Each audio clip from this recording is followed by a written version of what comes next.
Rema hari ini, Yesaya 59 ayat 2. Tetapi yang merupakan pemisah antara kamu dan Allahmu ialah segala kejahatanmu, dan yang membuat dia menyembunyikan diri terhadap kamu sehingga ia tidak mendengar ialah segala dosamu.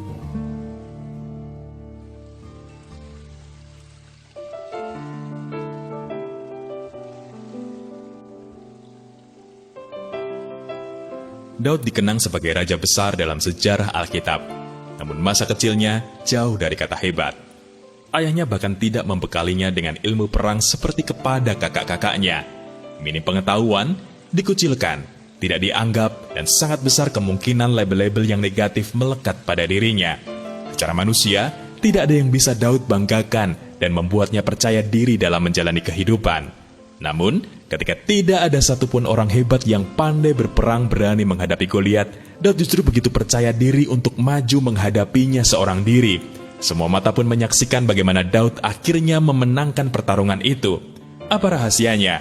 Bukan karena kuat dan gagahnya, bukan juga karena ia berambisi ingin menunjukkan bahwa dirinya mampu, namun karena Daud hidup berkenan di mata Tuhan, dan hal itulah yang mendatangkan kepercayaan diri yang besar dan berujung pada kemenangan.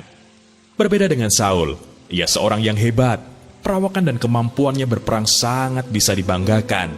Sayangnya, ketika ia melanggar ketetapan Tuhan dan kehilangan perkenanannya, ia begitu gemetar dan kehilangan percaya diri ketika harus berperang dengan Filistin. 1 Samuel pasal 28 ayat yang kelima. Ya, dosa membuatnya tidak lagi mampu mendengar petunjuk Tuhan. Akibatnya, ia tidak lagi bisa berdiri tegak menghadapi lawan-lawannya. Dari Daud dan Saul kita bisa belajar bagaimana dosa dan hilangnya perkenanan Tuhan sangat bisa membuat kita kalah perang. Sehebat apapun skill dan kemampuan kita, walau pada awalnya skill bisa membantu kita, tetapi hal itu tidak akan bisa menandingi orang yang punya kepercayaan diri karena hidupnya berkenan kepada Tuhan dan menjauhi dosa.